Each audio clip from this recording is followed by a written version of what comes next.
Olá, meu caro amigo e seguidor.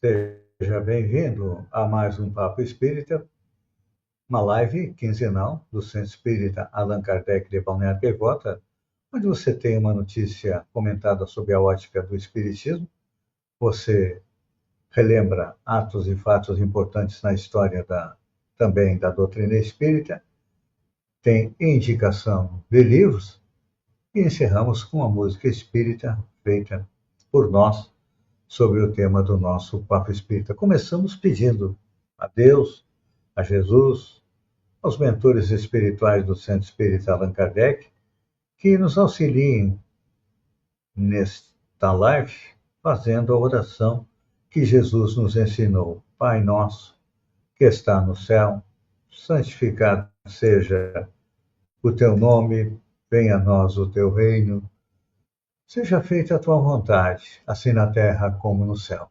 O pão de cada dia nos dá hoje, o pão do corpo, mas principalmente o pão do espírito. Perdoa nossas dívidas, à medida em que perdoamos aqueles que nos devem, e não nos deixa cair na tentação, mas livra-nos do mal, que assim seja.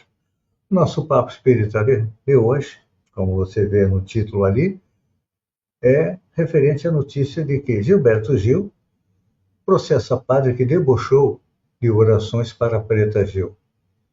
Gilberto Gil processa um padre da Paraíba que debochou de orações pela saúde de Preta Gil, após a morte da artista.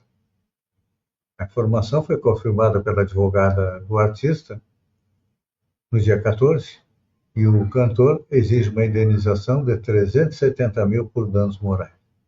A advogada Laiana Piau disse que ela e também o advogado Fred Didier Júnior, que também é assinação, incluíram mais um documento na petição. Por isso, o processo foi formalizado no dia 14 na Justiça do Rio de Janeiro. O alvo da ação judicial foi identificado como o padre Danilo César, da paróquia São José, em Arraial, cidade do interior da Paraíba. O pároco debochou da morte de Preta Gil após o pai da cantora afirmar ter feito uma oração aos orixás, são divindades centrais das religiões de matriz africana, como o candomblé e a umbanda. Um vídeo com o registro do momento ainda circula nas redes sociais. Gilberto Dias fez oração aos orixás. Cadê o poder desses orixás que não ressuscitaram Preta Gil? Debochou o padre durante uma pregação. A declaração do religioso aconteceu durante a homília, que consiste em uma espécie de palestra feita pelo padre após a leitura da liturgia, em uma missa no dia 27 de julho de 2025. Tem gente católica que pede essas coisas ocultas. Eu só queria que o diabo viesse e a levasse. O dia que ele levar e no outro você já acordar lá, com o calor do inferno, você não sabe o que é que vai fazer. Pois é. Aqui nós vemos um caso bastante explícito de intolerância religiosa, que está em alta nos dias de hoje, mas é importante a gente relembrar que desde o início da humanidade, a religião esteve profundamente ligada à identidade dos povos, também à organização social e ao poder político.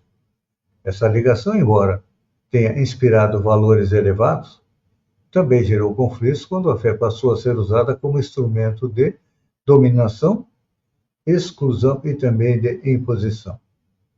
Na antiguidade, muitos impérios toleravam diferentes crenças desde que não ameaçassem a ordem política.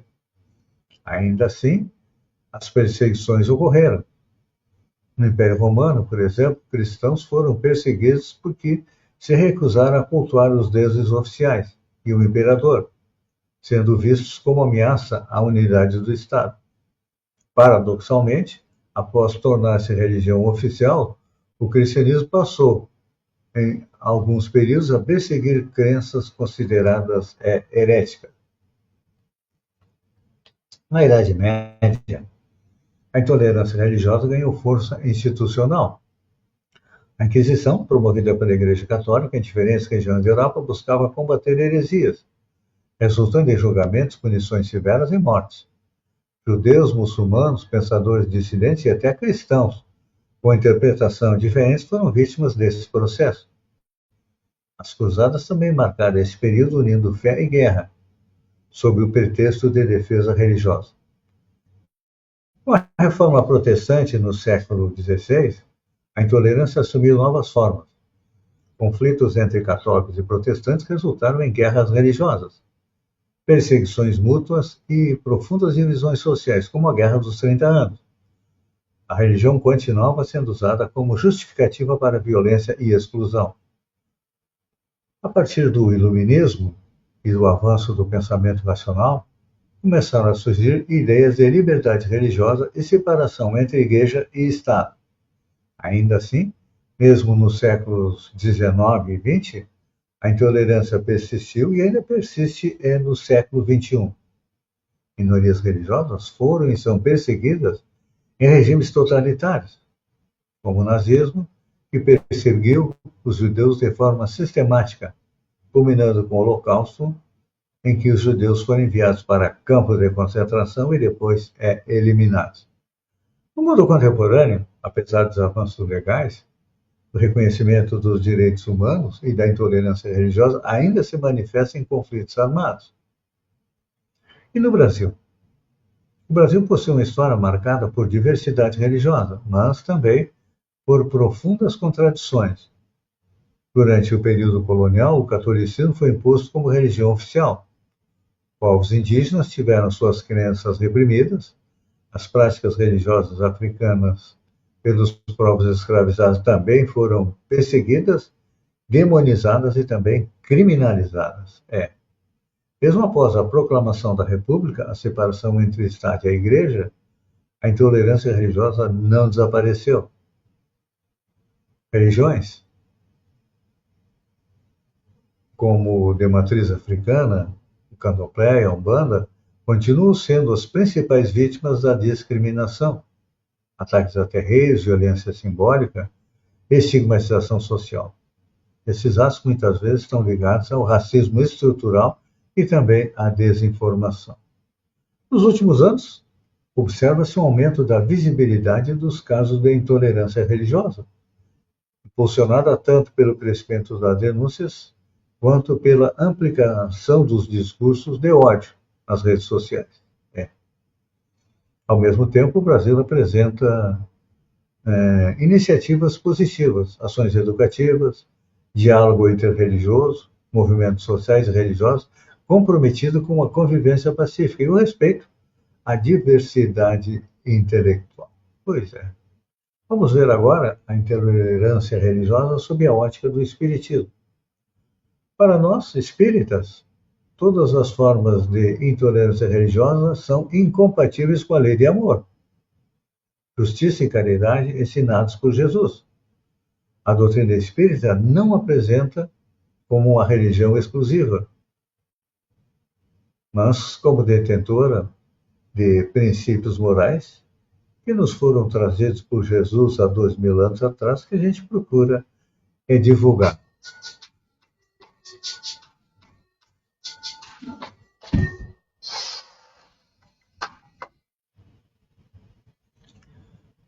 Allan Kardec afirma que a religião é um caminho para o esclarecimento moral e espiritual e respeita todas as crenças sinceras, até porque cada pessoa está num patamar evolutivo diferente e compreende a religião da sua maneira e tem que ser respeitada. Então, segundo Allan Kardec, que sintetiza o espiritismo em Fora da Caridade não há salvação, esse princípio elimina qualquer justificativa para perseguição, desprezo ou violência em nome da fé.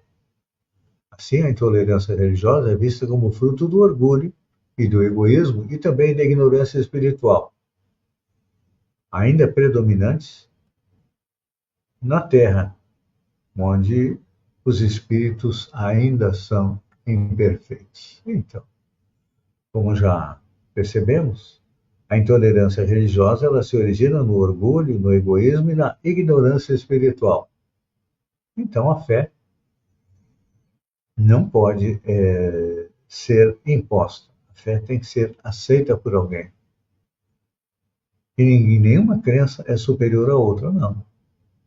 Todas as religiões estão de acordo com a necessidade das pessoas que nela acreditam e que a ela processam. Então, muitas atitudes intolerantes também são influenciadas pelos maus espíritos que não querem que o planeta evolua, se transforme num planeta melhor, onde todos vão compreender melhor a existência de Deus e também a diversidade das religiões. Em cidades como nosso lar, existe somente um templo onde as religiões processam seu culto. Lá se reúnem os católicos, os muçulmanos, os protestantes, os hinduístas, os judeus, cada um tem seu culto em um templo único. Espero eu que um dia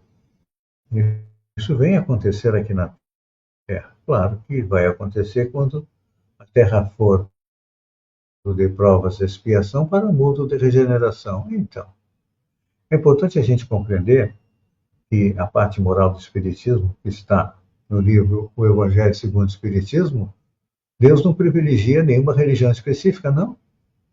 O valor de cada espírito está nas suas obras morais. Então, vamos procurar ser mais tolerantes, porque a intolerância religiosa é um sinal claro de que a humanidade ainda caminha da fé cega para a fé raciocinada.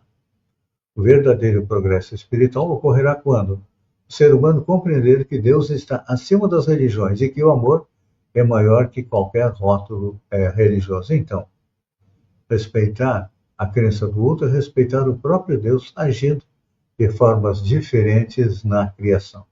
Vamos agora às efemérides espíritas. Falando em intolerância, no dia 17 de janeiro de 1960, o jornal católico Santuário Aparecida protesta contra a concessão à FEB, Federação Espírita Brasileira, do reconhecimento de utilidade pública. No dia 20 de janeiro de 1919, desencarna a professora Anália Franco, trabalhadora da caridade, que fundou diversas instituições para abrigo dos necessitados. Também no dia 21 de janeiro de 1883, retorna à pátria espiritual Amélie Gabrielle Baudet, esposa de Allan Kardec, aos 87 anos. No dia 26 de janeiro de 1869, a Sociedade Dialética de Londres nomeia comissão para investigar os fenômenos espíritas, concluindo 18 meses após, com experimentações pela veracidade dos fenômenos espíritas. Então, aqueles que dizem que o espiritismo não existe, que a comunicação com os espíritos não existe, cientistas em Londres, já em 1869, há quase 200 anos, atestaram a veracidade. A recomendação de livros, já que o padre falou em ressurreição,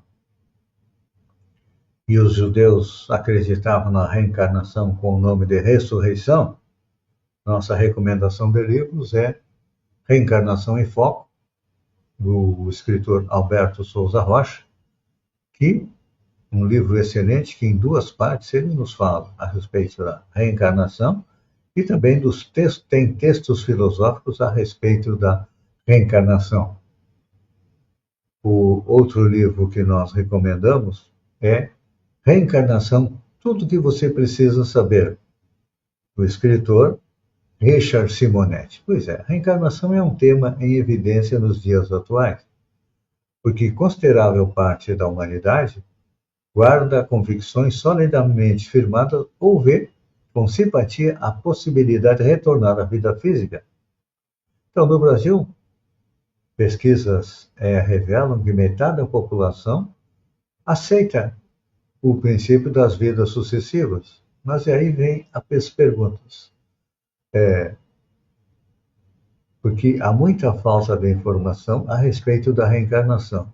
E Richard Simonetti tem uma forma leve, tranquila, até meia bastante humorada, nos pergunta: ou melhor, nos esclarece as perguntas tipo: como funciona a reencarnação? Qual a sua finalidade? Por que esse suceder de experiências? E onde fica e o que faz o espírito no intervalo entre as existências da carne? Essas questões foram abordadas por ele, e eu recomendo que quem quiser compreender um pouco mais sobre a reencarnação, leia aquilo que nós chamamos a coleção André Luiz, onde o espírito André Luiz, através da psicografia do Chico Xavier, nos mostra como é que é a vida na espiritualidade, local para onde todos nós iremos. Amigo e seguidor, agradeço pela companhia, convido para fazermos uma oração de encerramento, agradecendo a Deus, a Jesus, a espiritualidade amiga por este momento de convívio, dizendo: Pai nosso, que está no céu, santificado seja o teu nome, venha a nós o teu reino, seja feita a tua vontade, assim na terra como no céu. O pão de cada dia nos dá hoje, o pão do corpo, mas principalmente o pão do espírito. Perdoa nossas dívidas à medida em que perdoamos aqueles que nos devem. Não nos deixa cair na tentação, livra-nos do mal, que assim seja. Convido você para o próximo Papo Espírita e deixo uma música sobre o tema de hoje. Esse é a aurora dos tempos, a crença surgiu, unindo povos da busca do eterno porvir. Mas toda fé que fez chuva em porvir, a luz virou sombra, o amor deixou de dormir.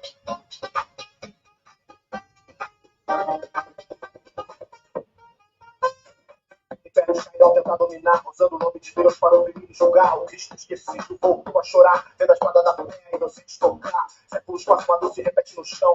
Fanatismo veste a fé de discussão, mas toda crença sincera é lição. Ideal divino na mesma ascensão. O espírito nos chama a compreender que há mais alto que queiram vencer. Fora da caridade não há florescer. Essa paixão que não faz para acolher.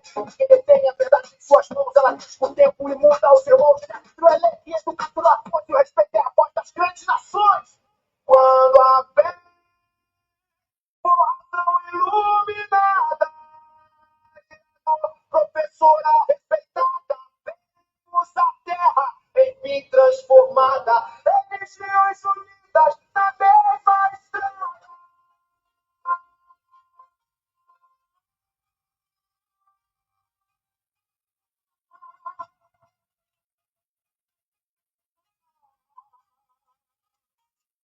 Religiões unidas.